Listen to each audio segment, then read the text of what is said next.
നിത്യാരാധന ചാപ്പലിൽ ഈശോയോട് സൗഖ്യത്തിനായി പ്രാർത്ഥിച്ചപ്പോഴൊക്കെ സമയമായില്ല എന്ന തോന്നലായിരുന്നു ജൂലിയയുടെ ഉള്ളിൽ ഉത്തരമായി ഉയർന്നു വന്നിരുന്നത്. നാഡീവ്യൂഹത്തെ ബാധിക്കുന്ന പോസ്റ്ററൽ ഓർത്തോസ്റ്റാറ്റിക് ടാക്കിക്കാർഡിയ സിൻഡ്രോം എന്ന അസുഖമായിരുന്നു ജൂലിയയ്ക്ക്. നല്ലൊരു കത്തോലിക്ക കുടുംബത്തിൽ ജനിച്ചു വളർന്ന അവളെയും 6 സഹോദരങ്ങളെയും ഈശോയ്ക്ക് 1-ാം സ്ഥാനം നൽകാൻ അവരുടെ മാതാപിതാക്കൾ പഠിപ്പിച്ചിരുന്നു.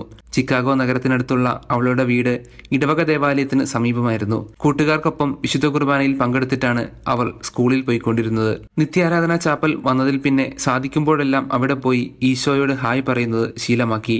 ദിവ്യകാരുണ്യത്തിന് മുൻപിൽ മുട്ടുകുത്തുമ്പോഴെല്ലാം അവൾ സംസാരിക്കാൻ ശ്രമിച്ചത് അവൾക്ക് ചിരപരിചയമുള്ള ഒരു വ്യക്തിയോടായിരുന്നു. എല്ലാ ശനിയാഴ്ചയും ഉച്ച കഴിഞ്ഞ് അവളുടെ കുടുംബാംഗങ്ങളെല്ലാവരും ഒന്നിച്ച് ദിവ്യകാരുണ്യ ആരാധന നടത്തിയിരുന്നു. ചെറുപ്പം മുതലേ നല്ല ആരോഗ്യമുണ്ടായിരുന്ന ഒരു കുട്ടിയായിരുന്നില്ല ജൂലിയ. കൗമാരത്തിലേക്ക് കടന്നപ്പോൾ ആരോഗ്യം പിന്നെയും വഷളായി. ഹൃദയമിടിപ്പിനെയും രക്തസമ്മർദ്ദത്തിനെയും ബാധിക്കുന്ന പോട്സ് കാരണം കിടക്കുകയോ ഇരിക്കുകയോ ചെയ്തിട്ട് എഴുന്നേൽക്കുമ്പോഴും അധികം നേരം നിവർന്നിരിക്കുമ്പോഴും അവൾ ബോധരഹിതയാകാൻ തുടങ്ങി. ആദ്യം വാക്കറിന്റെ സഹായത്തോടെ നടന്ന അവൾ പിന്നീട് വീൽചെയറിലായി. കുറച്ചുനാൾ കൂടി കഴിഞ്ഞപ്പോൾ ഡ്രിപ്പിട്ട് വീട്ടിൽ തന്നെ കിടപ്പുമായി. പരിചാരികയുടെ സഹായത്തോടെയായിരുന്നു പിന്നീടുള്ള ജീവിതം. അവളുടെ കൂട്ടുകാർ കോളേജിലായപ്പോഴും ജീവിതാന്തസ്സുകൾ തിരഞ്ഞെടുത്തു തുടങ്ങിയപ്പോഴും ജൂലിയ ഹോസ്പിറ്റൽ അപ്പോയിന്റ്മെന്റുകളുടെയും ട്രീറ്റ്മെന്റുകളുടെയും ലോകത്തായിരുന്നു. അവളും പക്ഷേ പഠിക്കുകയായിരുന്നു കുരിശിന്റെ സ്കൂളിൽ. 2017 ഏപ്രിൽ 1 ശനിയാഴ്ച ജൂലിയ അവളുടെ കുടുംബാംഗങ്ങൾക്കൊപ്പം ആരാധനാ ചാപ്പലിൽ പോയി. ഇരിപ്പിടത്തിൽ ഇരിക്കാൻ കഴിയാത്തതിനാൽ പിന്നിൽ വ്യായാമത്തിന് ഉപയോഗിക്കുന്ന ഒരു മാറ്റിലാണ് കിടന്നത്. ഇതുവരെ തന്റെ പ്രാർത്ഥനയ്ക്ക് യെസ് എന്നുത്തരം തരാത്ത ഈശോയോട് ആ മാറ്റിൽ തന്റെ വീട്ടുകാർക്ക് പിന്നിലായി കിടന്നുകൊണ്ട് കുസൃതിയോടെ അവൾ ഇങ്ങനെ പറഞ്ഞു: ഈശോയെ, ഇന്ന് ഏപ്രിൽ 1 നമുക്ക് ഇവരെ ഒന്ന് പറ്റിച്ചാലോ? നീ എന്റെ കൂടെ നിൽക്കാമോ? എന്റെ അസുഖം മാറിയെന്ന് ഇവരെയൊക്കെ ഒന്ന് തോന്നിപ്പിക്കണം. ജൂലിയയെ അമ്പരപ്പിച്ചുകൊണ്ട് ഈശോ സമ്മതിച്ചു.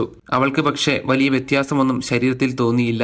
വീണെങ്കിലോ എന്ന് വിചാരിച്ച് അവൾ തനിയെ നടക്കാൻ ശ്രമിച്ചില്ല. താൻ കേൾക്കാൻ ആഗ്രഹിച്ചത് ഇപ്പോൾ പറഞ്ഞത് തന്റെ മനസ്സല്ല, ശരിക്കും ഈശോ തന്നെയാണെന്ന് ഒരു സ്ഥിരീകരണം അവൾക്ക് വേണമായിരുന്നു. അതിനാൽ ഈശോയോട് പറഞ്ഞു: എനിക്ക് യഥാർത്ഥത്തിൽ സൗഖ്യം ലഭിച്ചിട്ടുണ്ടെങ്കിൽ എഴുന്നേൽക്കാനും നടക്കാനുമായി എനിക്ക് കേൾക്കാൻ കഴിയുന്ന വിധത്തിൽ ഒന്ന് പറയാമോ? വാസ്തവത്തിൽ ഈശോ അത് പറഞ്ഞതാണ്. പക്ഷെ തന്റെ ഹൃദയത്തിനു പുറത്ത് താൻ ഒന്നും കേട്ടിരുന്നില്ല എന്നാണ് ജൂലിയ അതേക്കുറിച്ച് പറയുന്നത്. അപ്പോഴേക്കും ചാപ്പലിൽ നിന്ന് പോകാൻ സമയമായി. ജൂലിയയുടെ അമ്മ ജൂലിയയോട് യോഹന്നാൻ 5-ാം അധ്യായം 8 പറയുന്ന പോലെ എഴുന്നേറ്റ് നിന്റെ കിടക്കയും എടുത്ത് നടക്കുക എന്ന് പറഞ്ഞു. ഇതാണ് തനിക്കുള്ള അടയാളം എന്ന് ജൂലിയയ്ക്ക് മനസ്സിലായി. അവൾ എഴുന്നേറ്റ് തന്റെ മാറ്റി ചുരുട്ടി ദിവ്യകാരുണ്യത്തെ വണങ്ങി അവളുടെ മാതാപിതാക്കളെ അതിശയിപ്പിച്ചുകൊണ്ട് വീട്ടിലേക്ക് നടക്കാൻ തുടങ്ങി. അധികം വഴി നടക്കാനില്ലായിരുന്നെങ്കിലും ഒരു മുറിക്കുള്ളിൽ നടക്കുന്നത് പോലും അവൾക്ക് ബുദ്ധിമുട്ടായിരുന്ന സമയമായിരുന്നു അത്. വീട്ടിലേക്ക് തനിയെ നടക്കുന്നത് അസാധ്യവുമായിരുന്നു. ആവശ്യമെങ്കിൽ പിടിക്കാനായി അവളുടെ അമ്മ അവളുടെ കൂടെ തന്നെ നടന്നു. എന്തെങ്കിലും പ്രശ്നം തോന്നിയാൽ കയറ്റാനായി കാറെടുത്ത് അപ്പനും പിന്നിൽ വന്നു. അതിന്റെ ഒന്നും ആവശ്യമില്ലെന്ന് അവൾ അവരോട് പറഞ്ഞു. അവൾ യഥാർത്ഥത്തിൽ സുഖപ്പെട്ടിരുന്നു. ജൂലിയയുടെ രോഗസൗഖ്യം അവളെ ചികിത്സിക്കുന്ന ഡോക്ടർമാരെയും തെറാപ്പിസ്റ്റുകളെയും ഞെട്ടിപ്പിച്ചു. തുടർന്നുള്ള കുറെ ദിവസങ്ങൾ എല്ലാവരുടെയും മുഖത്തെ അത്ഭുതം കാണാൻ രസമായിരുന്നുവെന്ന് ജൂലിയ പറയുന്നു. പോട്സ് അങ്ങനെ എളുപ്പം മാറിപ്പോകുന്ന ഒരു അസുഖമല്ല.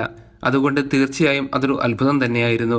അവൾക്ക് അസുഖം കാരണം തുടരാൻ കഴിയാതിരുന്ന ഡാൻസ് സ്റ്റുഡിയോയിലേക്ക് അവൾ തിരിച്ചു വന്നു. ശാരീരിക വൈകല്യങ്ങളുള്ളവർക്കായി ഒരു ക്ലാസ് ആരംഭിച്ചു. സുഖമില്ലാതിരുന്നപ്പോൾ അവൾ ഏറെ ആഗ്രഹിച്ച ഒന്നായിരുന്നു അത്. 7 കൊല്ലങ്ങൾക്കിപ്പുറവും ജൂലിയ സന്തോഷവതിയായി ജീവിതം നയിക്കുന്നു.